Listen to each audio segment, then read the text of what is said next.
Hey, what's up, everybody? Gonna go through today's games. Got them all listed right there. First, I'm gonna go through a recap of yesterday's games, let you know what the model saw, what happened, and then we'll get started on today's games. All right, now on the table, you can see how the model did against Vegas. Again, not a great day yesterday. Went 2 and 4 on everything: money line, spreads, over unders. I got on the bottom left there, table shows the predicted score and the actual score. That's how the model is put together. It's not actually trying to just predict who's going to win. It's trying to predict each team's score based on the different factors that it sees. So Chicago, it predicted 111, and the actual score was 109. Some of the bigger ones, Sacramento, they scored 13 more than they were supposed to. They played a bad defense. They got Sabonis back. A lot of that was a big reason. Minnesota scored 12 under what they should have. They had no killer at the end of that game. With Anthony Edwards out, that was definitely missed. Seemed like the fourth quarter was all Julius Randle plus turnovers, and yeah, they could not close out. Rudy Gobert was airballing free throws, so that's where a lot of those 12 points missed at. Toronto Clippers, they both of them scored 9 more in that game than they were predicted to. Indiana had a huge second quarter, a huge first half, really. Jay Huff scored 30 some points, big game for him. So that's where the misses came in, and we'll go through today. I'll let you know what the model's seeing, and we'll see if we can find some more winners today. I did have Sacramento spread as the my favorite pick yesterday. Getting Sabonis back, Washington losing by double digits every game since McCollum left, and they did come through. They won by it was double digits. I want to say 13, right? Yeah, 128, 115. All right, so first game I'm going to go through is the Boston Atlanta game. Right now, the model has Boston predicted to win 117 to 113. Um, the market has Boston as a 3.5 point favorite, so it does have Boston covering the spread. And then the model has just barely on the over, zero point 0.7 over, 230 versus 229.5. So just some of the how they've been doing recently and everything. Boston's been 13-8 on the road, when Atlanta's been 7-11 at home. Both teams are 2-3 in their last five. Boston's won 6 of their last 10. Atlanta's only won 4 of their last 10. Each team has one player that's pretty important on their injury list. Pritchard looks doubtful for Boston last I looked. And when I was looking earlier, Dyson Daniels was questionable for Atlanta. So Daniels is a huge piece for that Atlanta team. Assists, rebounds, he does quite a bit. Defense. So he'll be missed if he ends up not playing. They haven't played yet. Um, some of the score that you're seeing on the chart, why it dipped so much, I want to say Boston was held under 100 points for 2 straight games, and then they finally came back in their last game. Atlanta's kind of fluctuated all over the place with the amount they've given up and the amount they've been scoring. So that's why you don't see too much consistency in that graph, but looks like the model has been pretty more consistent on Boston at least. They started the week right at 118, and they're zero point 0.8 points under that right now. So the model did flip early in the week. It was on Atlanta. Now it's on Boston. That total's dropped down all week long. So, like I said, the model is right there on the lines for today for this game. So it seems like it's pretty in tune with Vegas. All right, next game is going to be Charlotte at Golden State. This is one of the biggest discrepancies between Vegas and the model. Vegas likes Golden State by 7.5, and the model likes the Hornets to win outright. The total's right there, 234.5 for the market and 232.5 is what the model's putting out. So you might take Charlotte with plus points. It looks like they are pretty healthy. Uh, I think Diabate was questionable, and then for Golden State, I think Santos was out. But other than that, it's been same players. I didn't see Lamelo on there. I didn't see Canuple on there. Any of that. So Charlotte should be pretty good. Golden State should be pretty good. Um, on the road, Charlotte has been 8-14, and at home, Golden State has been 15-6. So Golden State has had a home advantage, and Charlotte hasn't performed as much on the road. Golden State is 4-1 in their last five and 7-3 in their last 10, and Charlotte is 2-3 in their last five and 4-6 in their last 10. They've played one game so far. Golden State won that 132 to 125 in Charlotte on New Year's Eve. So they do have that one game right at 7, and that's what they have the line at right now. But both teams have improved since then. So I guess kind of depends which one you're looking at. But the model is pretty big on Charlotte here. Both teams dipped down for the points that they were expected to score. Obviously, Golden State's come a little bit closer, but that's a pretty big line that they're going to have to cover. And the way Charlotte's been playing, they can definitely put up some points. Next game is going to be Indiana at Detroit. Um, Detroit is sitting at 12 and a half on the line for the market, and 227 and a half is the total. My model likes just under 2 points under the total, and it has Detroit 5 points under the spread. Um, Detroit had Cade, and they had Azor Thompson probable, most likely playing. Reed was questionable. Indiana has all the same injuries, nothing new. I would expect Detroit to probably cover this spread, but they've also played down to their opponents at times, so I think that's why the model's probably doing it so low. But with Indiana playing yesterday and all the injuries that they have to be tired. They're 2-16 on the road. Detroit's 15-4 at home. Both teams are 4-1 in their last five. Indiana's 4-6 in their last 10, and Detroit is 6-4 in their last 10. Both head-to-head matchups. Detroit's won. They won 127 to 114 in Detroit, and they won 122 to 117 at Indiana.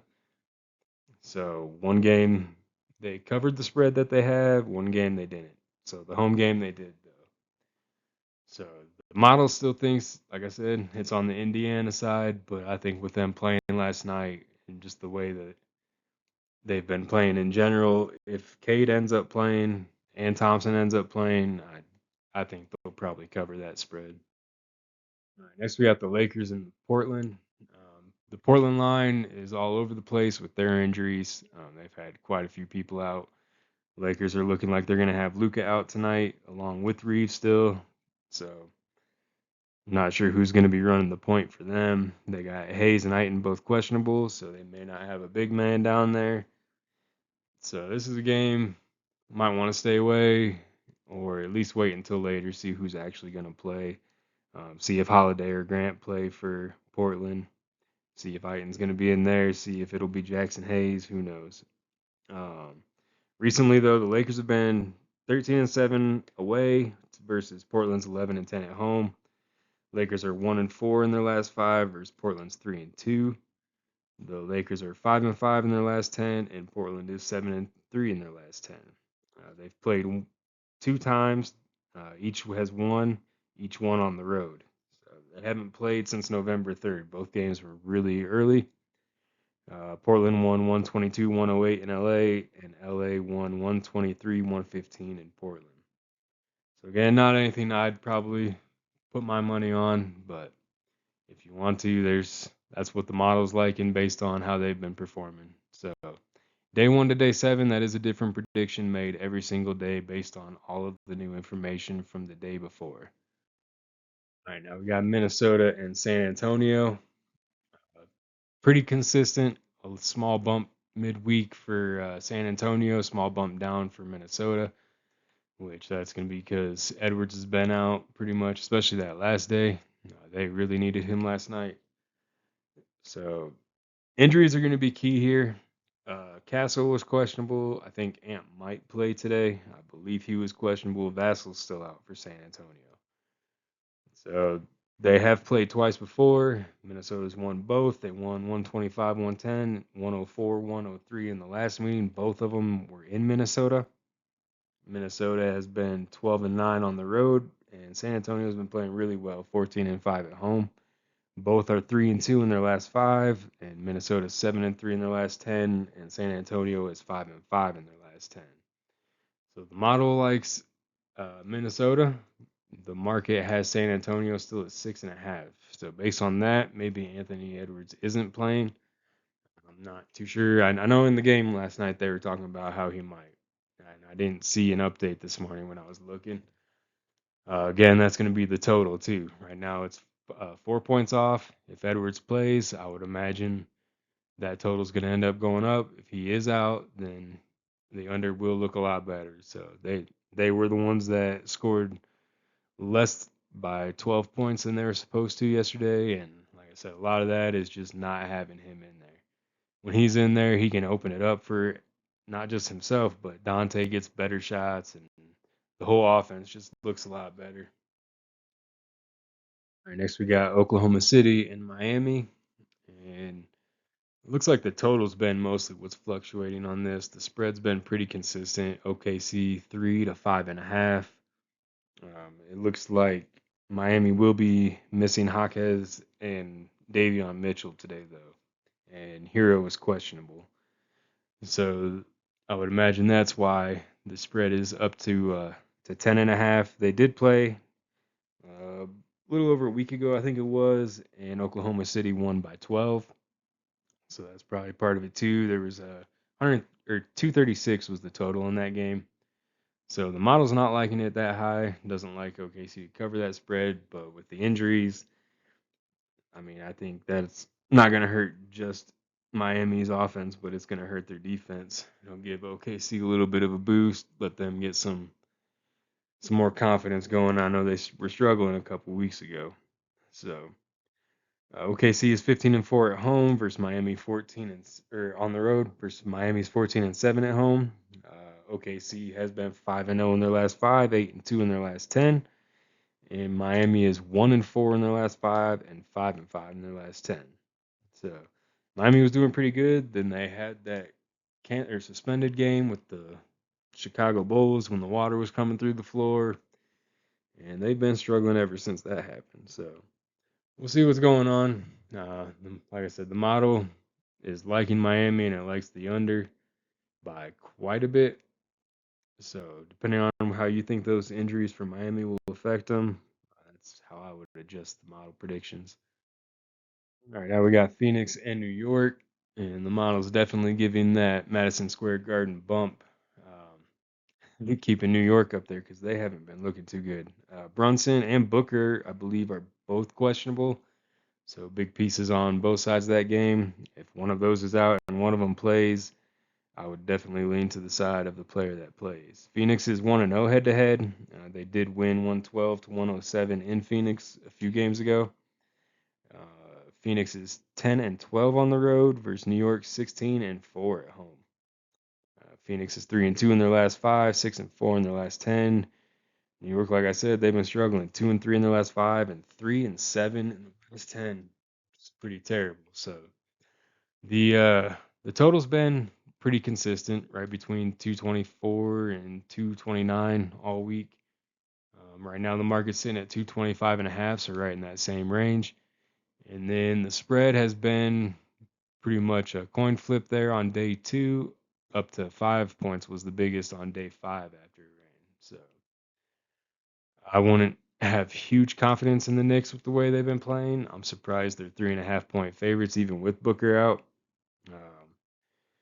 Never know what Dylan Brooks will do in his place. He may foul out like last game, or he may put up 30 some points. So I think I would probably go on the Phoenix plus, which the model has as the best angle since it's only a 1 point favorite right now for the Knicks. Definitely seems like the way to go for me. Now we got Utah and Dallas, and Utah and Dallas have played 3 times. Utah's won 2, lost 1. They won by 7-2, and then they lost last game they just played by 22. Last game they didn't have Markkanen, and I believe they're going to be without him again today. Model's been pretty steady on Dallas. It's been growing on the spread. Total's grown slightly, not too crazy. Right now, the market has Dallas at 3.5 and the total at 241.5, and the model has Dallas covering that spread by quite a bit, 4 points, but it's coming up 4 points short on the total. So the Utah offense is going to be a question mark here. I think if Markkanen isn't going, I guess Dallas's offense also is kind of a question mark. You never know if Klay Thompson's going to be hitting threes or not. Najee Marshall, I believe, had a really good game for Dallas last game, so might be a prop you look for again. Keontae George has been struggling a little bit the last couple games.